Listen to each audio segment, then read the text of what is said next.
This, in case you didn't know, is one of the Adult Summer Reading Program events. It is not too late to join in the Adult Summer Reading Program, and you can count, all you have to do is read 4 books, and then you get a free book, and you get entered for the grand prize drawing, which will be a downtown district gift card. If you have already read your 4 books, all you have to do is go up to the reference desk on the 2nd floor and say, I read my 4 books. And we'll wheel out a cart full of brand new books, and you can pick one, and we'll put you in the system. But this is part of our summer reading program, this event, and it's quite a few years in coming because we had him scheduled to do this once in 2018, 2019, and there was a little incident, and they got stuck in a foreign country, and so we had to postpone. So Bob is here tonight. Bob is a local man of a lot of talents. He's an author, he's an illustrator, and he's a photographer. So he is going to talk to us about nature photography tonight. And because we are streaming on the internets, if you have to ask a question, you have to do it through the microphone so that the people at home don't just hear the answer. So if you'll do the thing, you know, the raise the hand, I will bring you the microphone. And if we forget, just repeat the question and then give your answer. Okay. Okay? So take it away, and thank you so much. All right. So is all my paraphernalia on, Beth? Yes, you are on. Okay, thank you. Thank you. Well, thank you all for coming out tonight. We'll need to turn lights down so we can look at pictures. I think Beth said it right. Please, as we go along, if you have any comments or questions, ask. You know, don't wait until the end because you'll forget by then, if you're like me. Well, another irony, you know, that I missed a session here a couple years ago because my camera and passport and billfold and so on got stolen in Vienna. So my excuse this time is ironic. In that I'm a nature photographer. I love nature. I love being outside in nature. And one thing I forgot is that nature's trying to kill you, okay? I just spent 10 days in a hospital with ehrlichiosis. Do you all know what ehrlichiosis is? It's a tick-borne bacteria. It's like Lyme's disease, except a nasty cousin of Lyme's disease. And it, in fact, can kill you. And so it was tough. But I'm happy to be here and upright and speaking and so on. It wasn't 10 days in the hospital. But 10 days total, yeah. A little bit about my background in photography. I've really only been taking serious photos for the last dozen years since I've retired from teaching at Kirkwood. And I just enjoy taking photographs, and I've learned a lot. Also, my wife, Lori, who's here in the front row, is a writer, a travel writer, and she writes articles about things all over the world, and I get to accompany her and take pictures and pretend I'm a professional too, so that's part of the fun.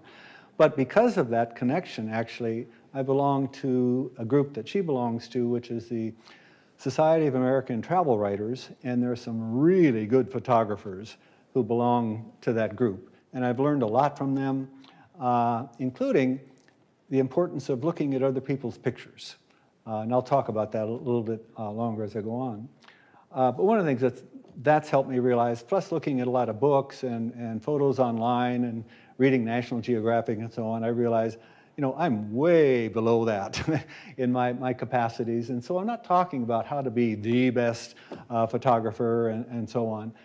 Instead, what I want to talk about is my experience of photographing, why I do it and what I get from it and what I hope to impart to people who view my pictures. And after I do a little bit of talking, we'll see pictures, okay? So that's the setup here.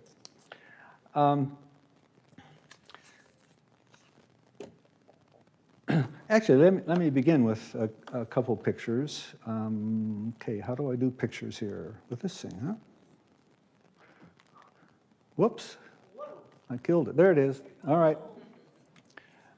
For me, at least, I've realized that photography is the easiest art form Anybody can do it. I can't draw a simple figure, but I can take a picture because of the camera, and that's true for a lot of people. And photographs get used for many, many different things, including selfies. This, I think, is the second selfie I've ever taken. It's terrible, okay? And here's another version of a selfie. I call it a foot selfie. Happily, at least on the Instagram people that I'm in contact with, about 14,000 people around the world, a lot fewer selfies and a lot fewer foot selfies. Because after all, you're sitting on the edge of the Grand Canyon, and isn't it magnificent? And there are your feet sticking out, okay, to prove that you were there. The fact that you have a picture proves that you were there, okay? But it makes a more important beginning point that I want to make, and that's that photography is all about relationships, and relationships of several kinds. First of all, the relationship between you and the thing you're photographing. And you could have many different kinds of relationships with objects and street people and so on, just like you can in your relationships with people here. It's about your relationships with the people who are going to see your photographs. It's also about relationships with the photograph, okay? I mean, there's the thing you're photographing, and then there's the photograph, and those aren't the same thing. They can be actually quite different in some of their characteristics. Central to the act of taking photographs is your intentions, in other words. What is this that you're trying to do? I think that's one of the first things that people should do whenever they're taking pictures and are trying to be serious about it, you know, not taking selfies for grammar or whatever. And that's to say, well, what do I want to do with this picture? Okay? Why am I spending time with this? What am I trying to get from it? And so on. And this is true not just in deciding what to photograph, but how to photograph it, and when to photograph it, and what kind of light to take it in, and also what to do with it once you have the photograph, okay? Because what you can do in the dark room, or they now call it light room, is to manipulate a photograph in 1,000 different ways. And we'll talk about some of that as we go through some of the pictures. I think central is, for me, what I'm trying to do is to myself see the world with new eyes, kind of beginner's mind in a Buddhist sense, to see the world fresh, and to take a picture and develop a picture that will help other people see what I see. And in other words, I'm offering people not just a picture of something, but a new way of seeing. Not just that thing, but possibly other things like it. Welcome, welcome.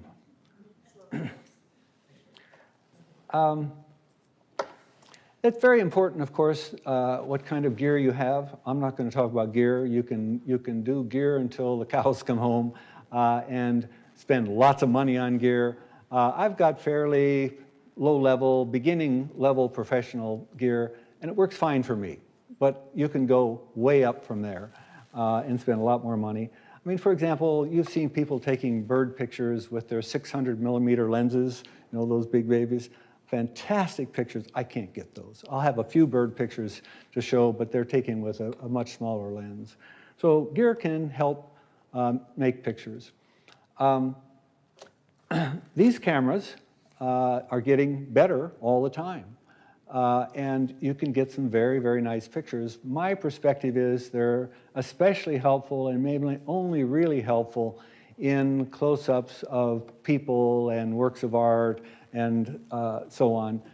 For nature photography, flowers and close-ups of frogs and things like that. But if you want to get any kind of panorama, or you want to get any kind of change of hue and light and so on, you've got to have a real camera, you know, because this camera does what it does, and you can't do much to change it.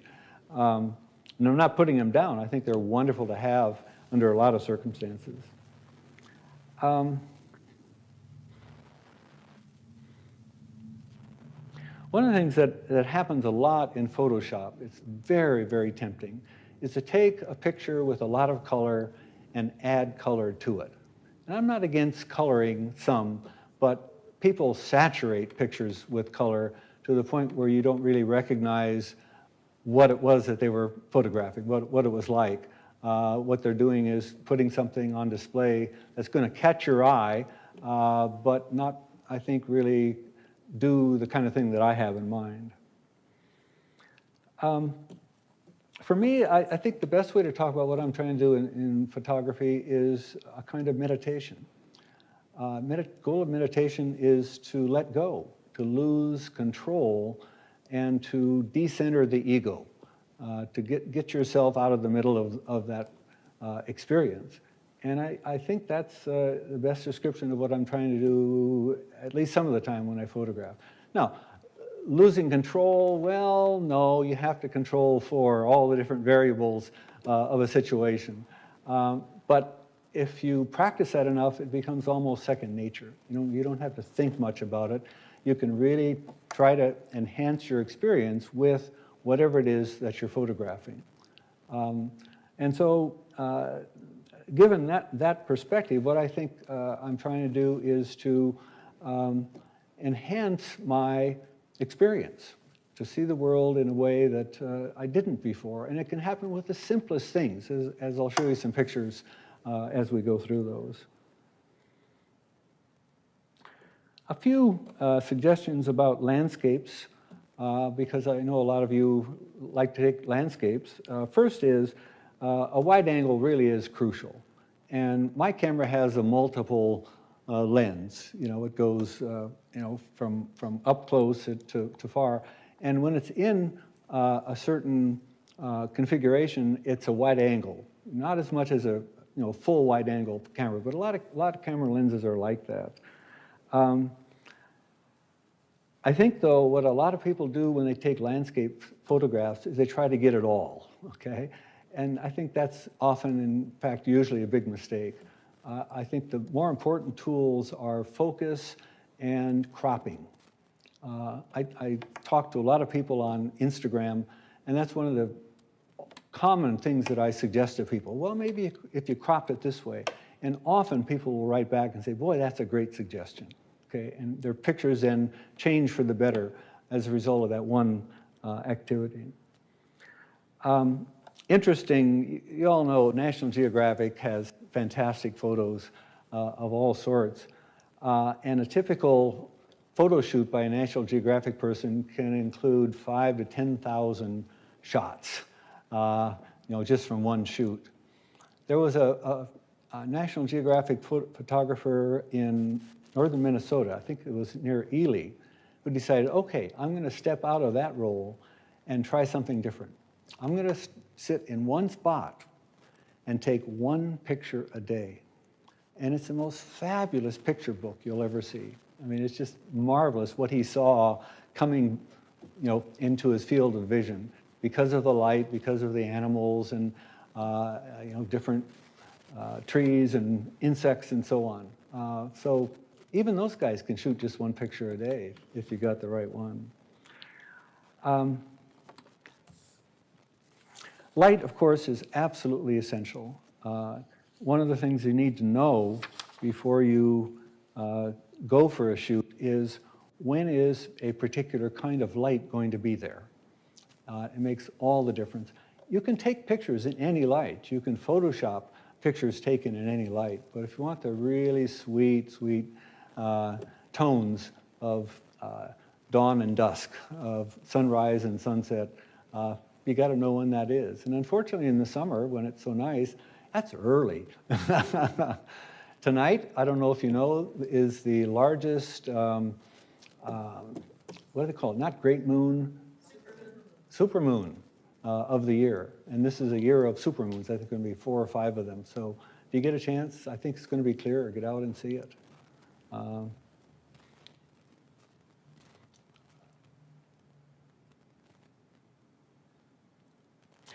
Let me just reiterate one thing and then read a quote, and then we'll look at some pictures. And that's that photography, like almost no other art form, is a shared phenomenon. okay? You know, we share a world, and the world we're sharing is one that everybody can relate to, even if it's abstract photography. But nature photography, for the most part, isn't. I'll show you a few pictures that aren't. And so always think of that as you're taking pictures, you know. Why am I doing this, and who might really enjoy seeing the world this way? So I highly recommend keeping that in mind. So this is a quote from Philippe, who's writing in an occasional publication called Pascal, like the French, was he a chemist, Pascal? I know he's a philosopher. I think he was a scientist of some kind. Tries out different things in photography. And here's what Pascal, or what Philippe says. When Pascal asked me to formalize why I love photography, I answered, gives my soul a voice. Yes, my mind has a voice. I can and do use it in professional and interpersonal matters. But there are limits to what words and even wordless communication can convey. Raw emotion, a resonance, a vibration that comes from somewhere unknown to my consciousness, but that screams, it's me. Before photography, I became acquainted, inept as I am to all other forms of artistic creation or production, that scream remained buried, voiceless. Photographs actually add to the body of beauty present in the universe. I think that's really an interesting point. They add to the body of beauty that's in the universe. And with one click of the shutter button, my status evolves from spectator and admirer of creation to being a participant in it. Not bad for something that's really cheap, really accessible, and really universal. I like that quote. All right, well, let's look at some pictures besides my ugly feet and face. Lori and I, a year ago this spring, were in California, in the northern part, in the Redwoods. And Lori, on her 60th birthday, can I tell them how old you are? Yeah, that's okay. I'm not fooling anybody. Okay, got to camp underneath the Redwoods. One of the most wonderful experiences. And I'm showing this for several reasons. First of all, look at the second one. Usually when we think of something in nature, we think of color. Often, some of the best pictures are black and white. I don't know if that's true in this case, but it gives you a very different perspective on what you're looking at. Second reason I wanted to show these is that it's almost impossible to take pictures of redwoods. The suckers are 375 feet tall, okay? I mean, they're monumental. And getting a picture, I mean, this is as close as I came. But how do you deal with that when you've got something so huge, a mountain or a landscape or something in the ocean or whatever? Well, my suggestion is take your spouse along, okay?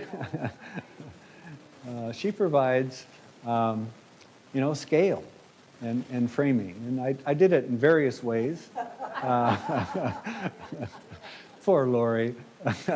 I'm the butt of jokes in her writing, so she deserves this, okay, in return. Part of why I like this one is because of the shadows. You can't be in the redwoods and not be amongst shadows, and the shadows move. And so part of redwoods, even though they're usually very silent and very still, is they move because the light plays with the shadows. One more Lori picture. Again, you know, this is a dead tree, okay, but it gives you some sense for how huge these babies are. You know, I mean, we were both just in awe. After the first day, we decided, okay, we've got to stop doing this. Our necks were so sore, our mouths hurt from going like that. It's quite an experience. She also had to provide scale last winter when we were in Hawaii. Anyone know what kind of tree that is?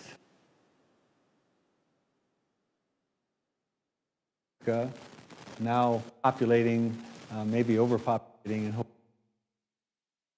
Things. It's such a good growing climate that things love it there. These are all, sort of like roots coming off of the main branches. So the branch will be out here, and there'll be root all the way down it. And so it develops new roots all along. Amazing trees, amazing trees. And again, an attempt to give you some sense because the tree itself. All right, so here's another challenge. How do you convey to people what's going on in this volcano? This is early morning before the sun is up. In the volcano in Volcano National Park, way in the southern tip of the island of Hawaii. Marvelous experience to see this, okay? And yeah, somebody could walk down there and you could take their picture, but some guy did that apparently the month before we were there, but he wasn't intending to walk out. He went down there and cooked. So here's the closest I could come. Whoops, I did it again. There it is.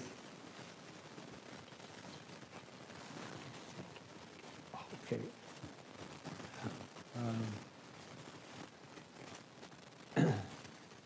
There's something about that picture that really speaks to me, that people were just in awed silence.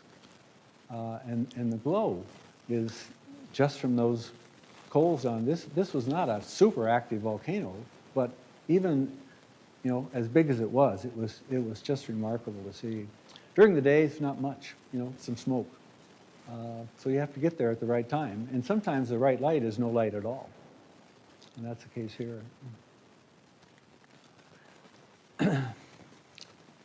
I put this one in, this is the Oregon coast, because often we have this sense that, well, landscape needs to be bright and beautiful and so on. And sometimes the moody is what you're after.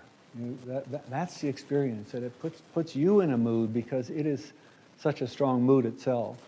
And this photograph does at least some of that for me. And again, a simple shot from on high looking down at the ocean, but again, it to me captures what being there is like. The layers, and another feature of the ocean, of course, is the spray. And that's a fun thing to try to capture, is the spray. And one can get lost in doing that, which again is part of the point. Whoops, back. That's not the one. There it is.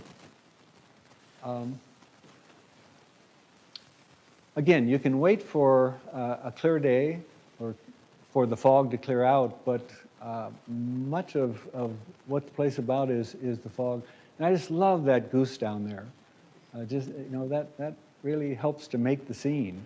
The goose is there experiencing what I'm experiencing, enjoying the same view. And there's poor Lori again.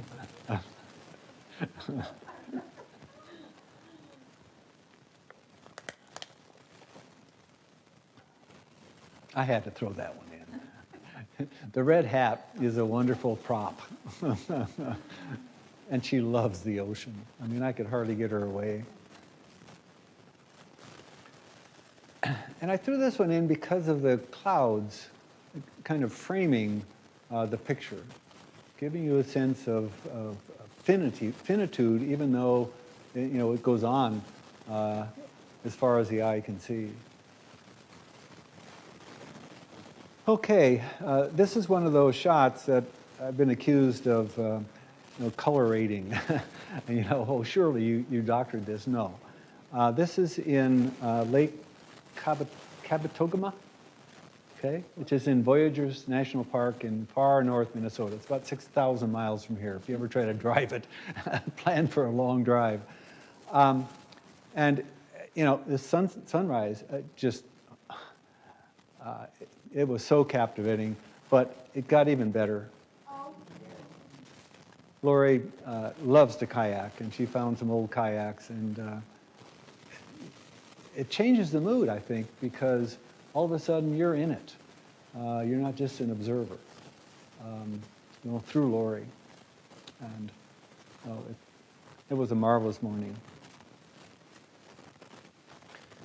This is more local. Sandhill cranes at the wetlands south of Iowa City. Like I say, I'm not a wildlife photographer, but sometimes you get close enough that you can see. And part of what I like about this is their synchronicity and the reflections. You know, so you get them twice. And even though, of course, you can't hear, you can hear the guy in front or the gal, whatever it is, with their loud call. They are very loud birds. Talk about the light on this one too, because the light is so. Yeah, well, this is early morning. It's, you know, almost pre-dawn. I was down there.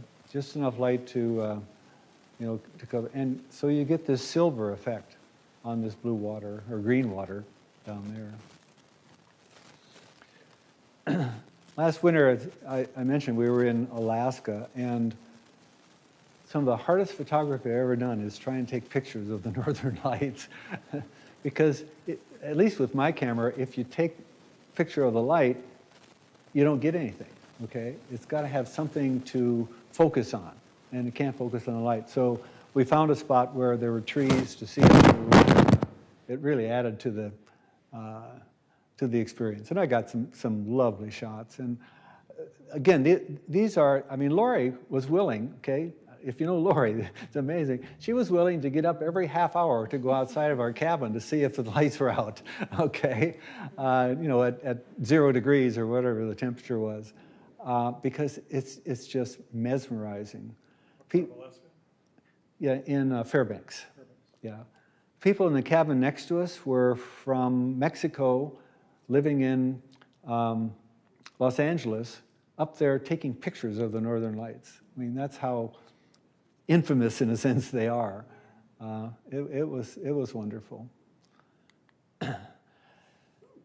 I took this one and put this one in because often when we think of landscapes, we think of without humans, okay? Well, here's a case where a human addition, I think, actually adds to the visual effect. You know, that's a smokestack, and it's, you know, including some of the sun, providing, you know, some contrast.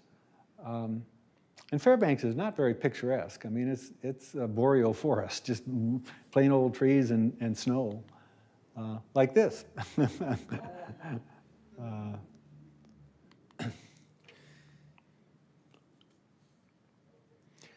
The light here is so wonderful. Just, you know, it sparkles through, and things are out of focus some, but it doesn't seem to matter.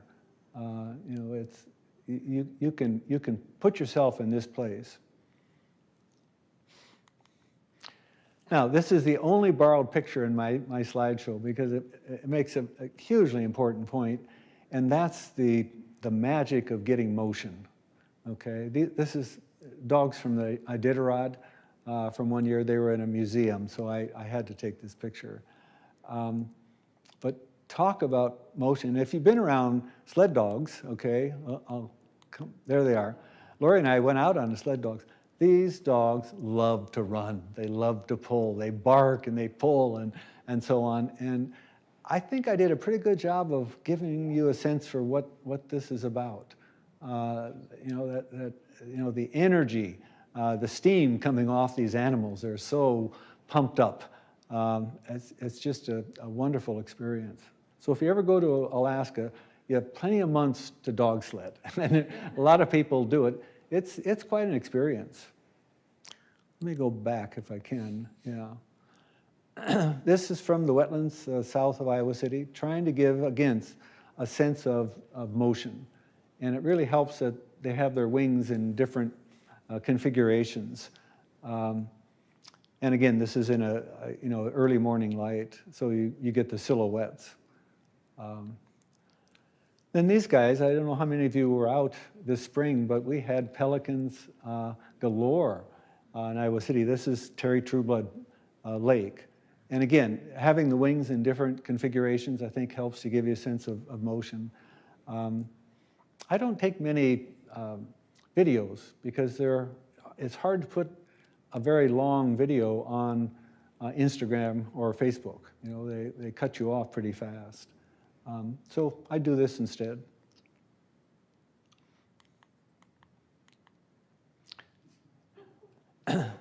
Back to Hawaii. To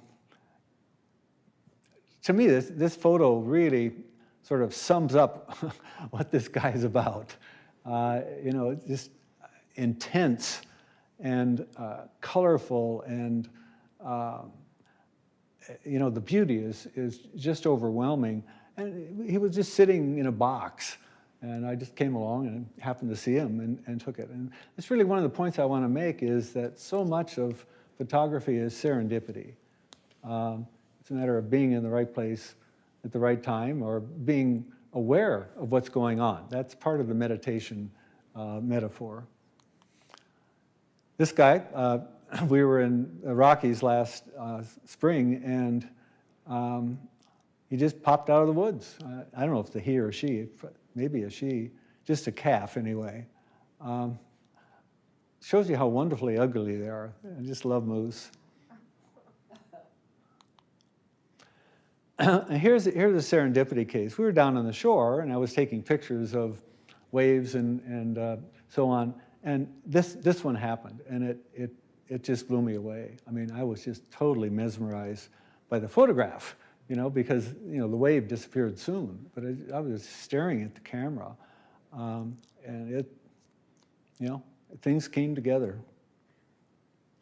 But part of it is just, you know, being there and being prepared. You know, I sound like a Boy Scout, but that's what you have to do in order to take good photos. And a few more wave photos. This one, you know, was planned. I waited for the wave, and then finally this one. That's almost cheating. I mean, it was so easy. But it, you know, captures a lot of what it's about. So here we're back. This is at Harvest Preserve. Any of you know where that is, up on Scott Boulevard. And I've got several reflection shots. Again, because I think reflections can be terrifically telling. And I just love this pair.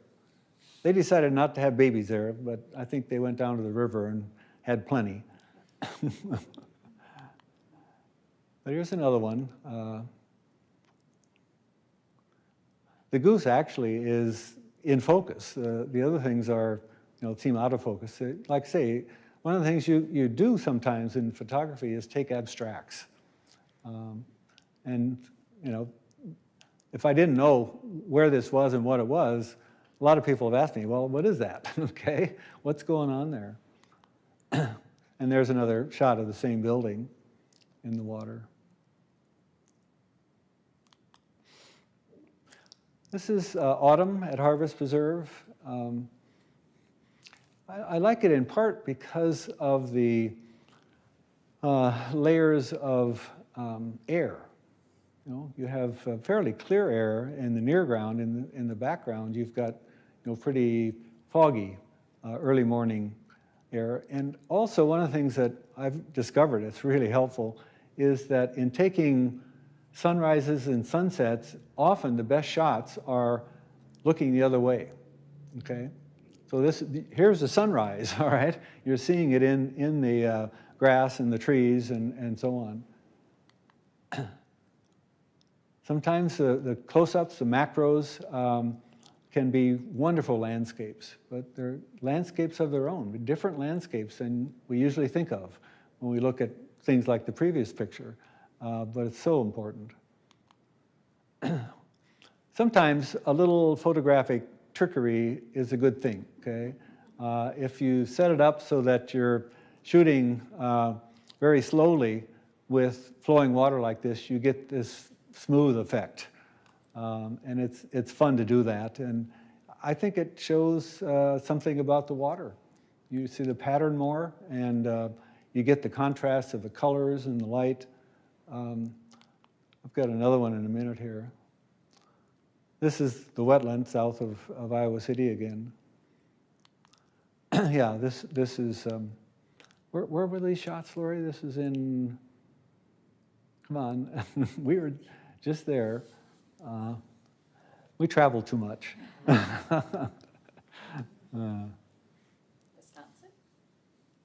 No, no, it was this spring. Oh, this is the Ozarks. Oh. Yeah, yeah. Yeah.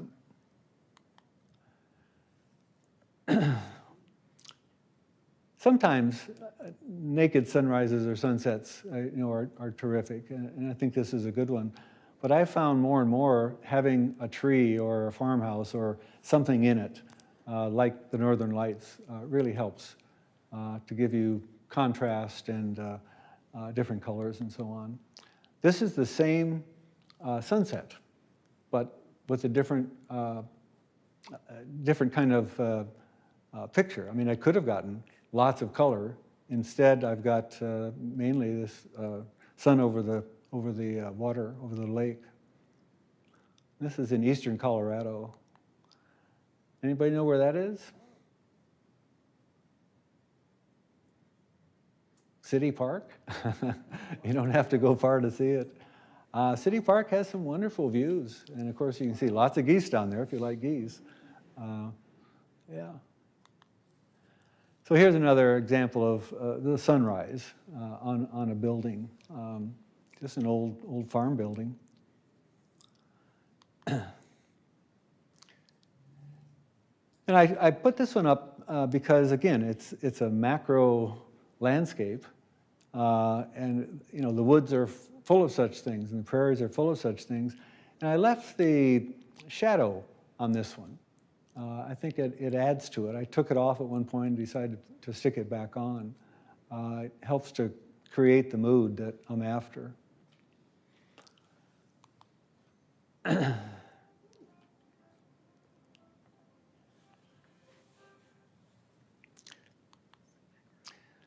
A few shots from the Rockies. We were out there visiting on our way back from the Four Corners. And I put up 3 shots of basically the same set of mountains. Anybody know Philip Luchtendorf, Susan Luchtendorf? Anyway, they have a place above Boulder, and this is out their back window, basically. And 3 different ways of, 3 different moods with the sunrise. Okay, I mean, one, you get very little color, but you get tones. This, you get quite a bit of color. And this, this is a broader daylight of the same view, basically. And I threw those in just to remind you that it's really important to keep in mind that the world, like people, has moods, okay? And the mood changes with the light or with the angle or with the focus and so on. Anybody know what this is? Shiprock, yep. Down in New Mexico. I could have made this a sharper picture. I left it fuzzy and sort of occluded for purpose of giving you a sense of how this rock rises out of the prairie and dominates the landscape. I mean, it's so powerful. And I think if I made it sharper, it would have less effect that way.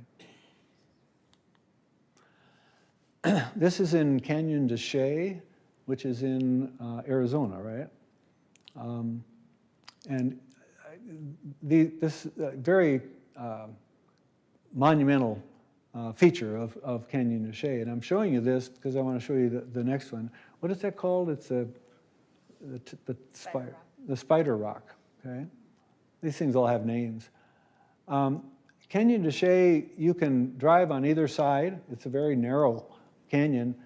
To get in down below where the people live, you have to rent a Navajo and their vehicle because it's all sand and they're the only ones that have permission to drive in there. And that's quite an experience too, to be with those guys. But I put this in because I wanted to show you the contrast with this one. Here's the sunset on the same place. I mean, they're both good pictures, but I think the sunset really comes alive. The rock takes on a glow and picks up the color from the sunset.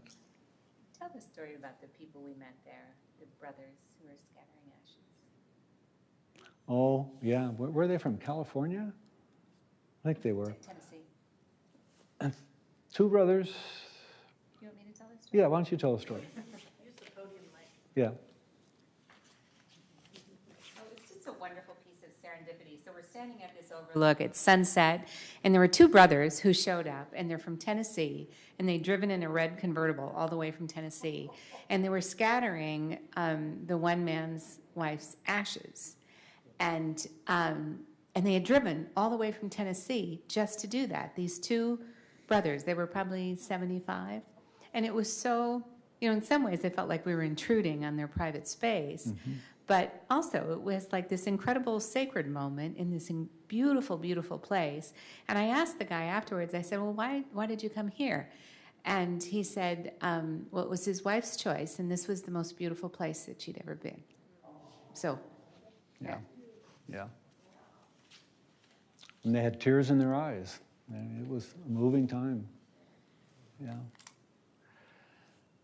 I included this one because often when we think of landscape, we don't include people. But here's another example of including people. And it's amazing to me to see how these ancient cliff dwellings fit in. I mean, you can hardly tell that they're not part of the natural landscape.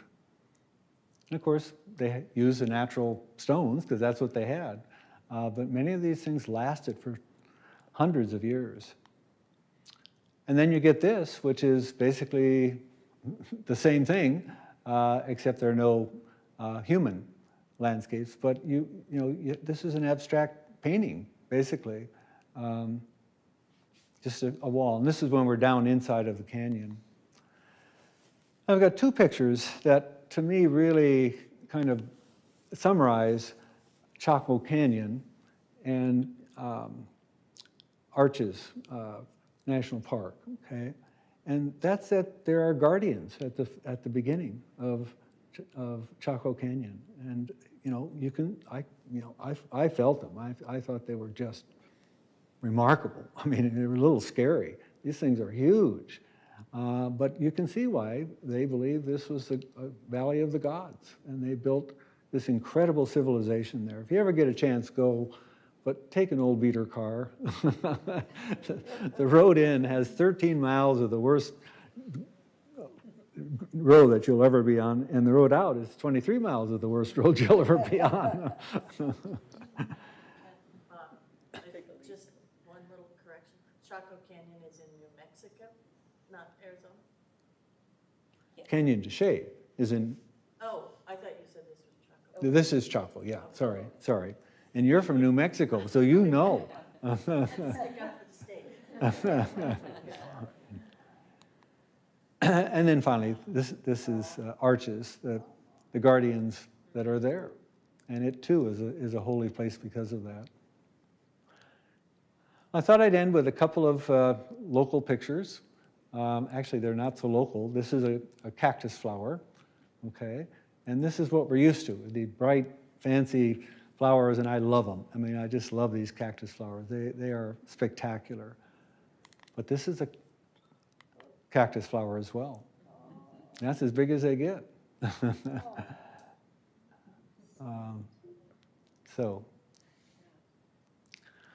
All right, well, I've talked enough, folks.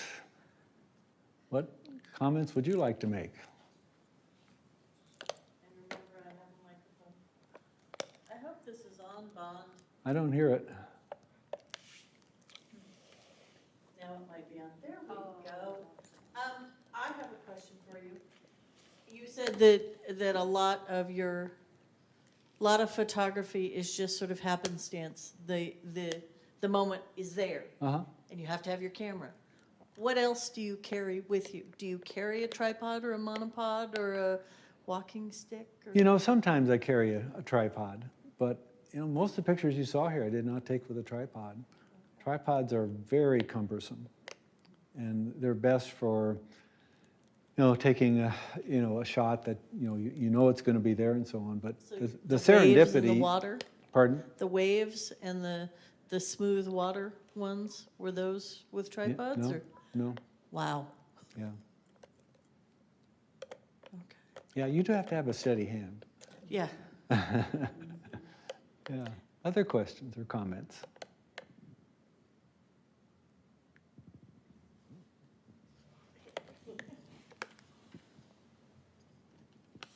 You've taken a lot of photographs and learned a lot over the years. What in the last couple of years have you learned that affected your picture taking?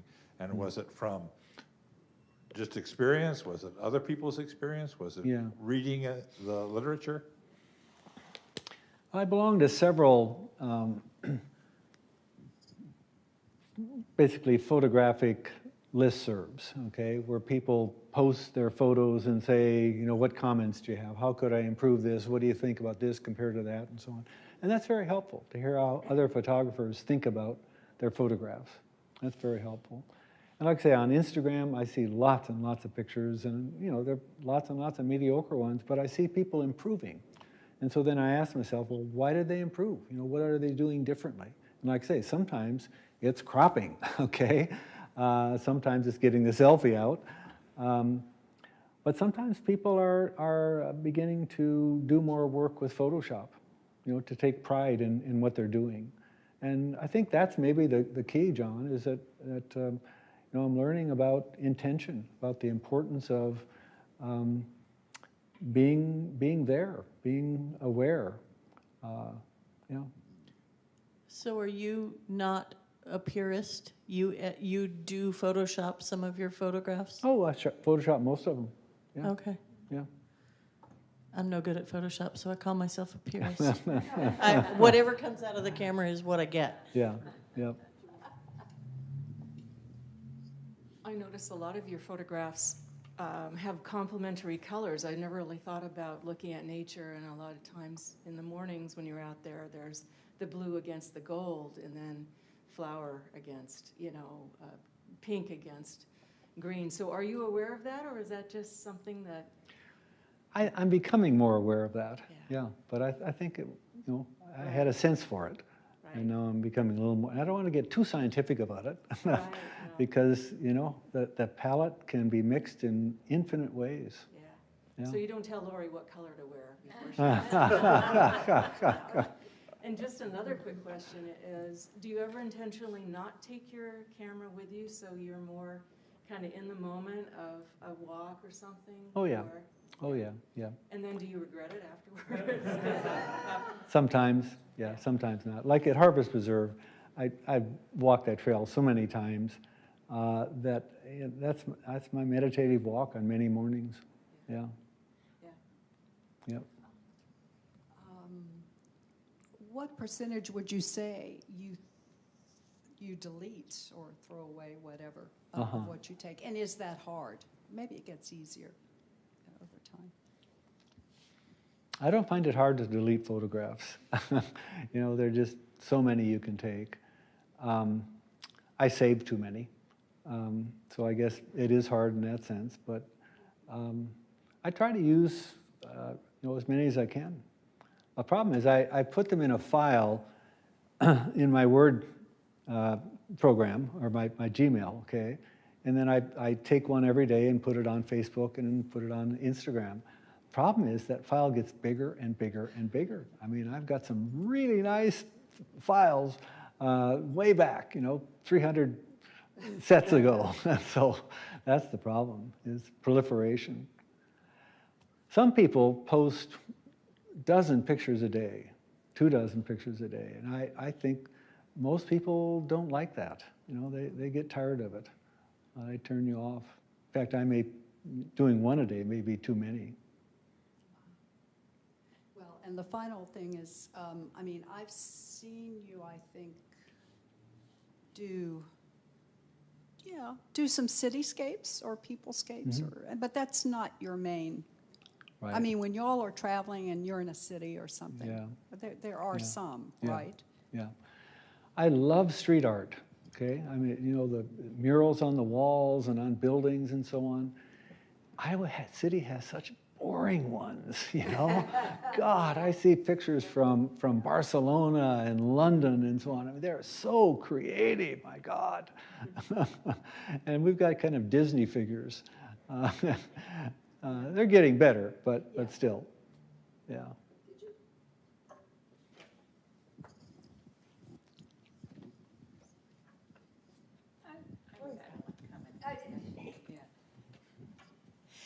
So I would add a comment about having the chance to be around not only Bob as a photographer, but also in the Society of American Travel Writers, to travel to places with really top-notch photographers, who are, at the absolute top of their game. And one of the things that's always impressed me about them is how they're able to find often a photograph, a striking photograph, in something that seems, when I look at it, not particularly interesting. And that there is, the really good ones are as excited about being in Kansas as they are being in Egypt. That wherever they are, there is beauty and there is opportunity. And I think that comes through in your work too. Some of my favorite pictures that you've taken are at the wetlands south of Iowa City. Mm-hmm. Just a very, Iowa landscape, but you see it in the right light with the right eye, and it opens up an entire world. Mm-hmm. That's what photography can do. And I envy that as a writer, because I have to, it takes so many words to try to get that same effect, and it's not the same. So that's why I read that quote at the end, that, words just can't do it sometimes. It takes the image, But there's a side I didn't talk about, and that's how photographs can be really dangerous, okay? I mean, they can be used for political purposes, manipulated and so on, and we're seeing a lot of that these days. Yeah. Bill? So, Bob, are your photographs copyrighted? And does that, if they are an original creation and copyrighted, does that copyright change when you post them on Instagram and put them out to the public, or on Facebook and they go public? Does that negate the copyright, or do you just not, as a photographer, concern yourself? I'm just not that concerned. I mean, if somebody wants one of my photographs, that's fine. I mean, I've sold some, and I've published quite a few for Lori and so on. Quite a few people for a year or two were putting, their copyright all over their photographs, okay? And so if you cop one, you get this photograph with copyright. I don't see much of that these days. I don't know why that's the case. I don't think there's as much theft as there was.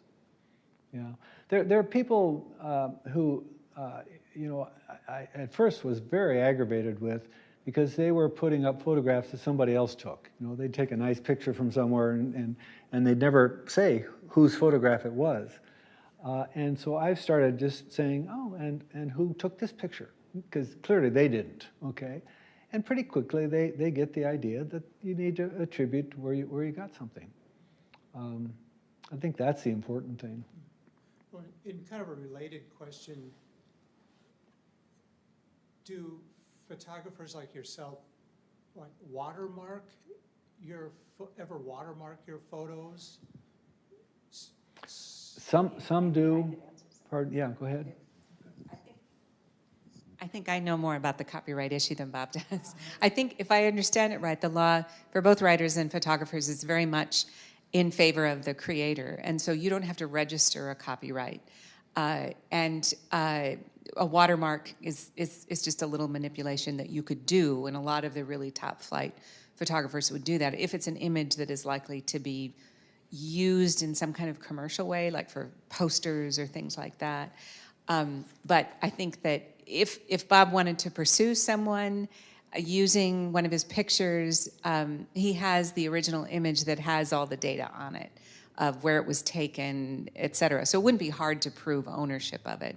But I think, frankly, most professional photographers are in the position of their incomes have so plummeted as a result of digital photography and just the flood of images that it's really hard for them to make a living these days. And so, there's a sense of, well, c'est la vie on it. Yeah.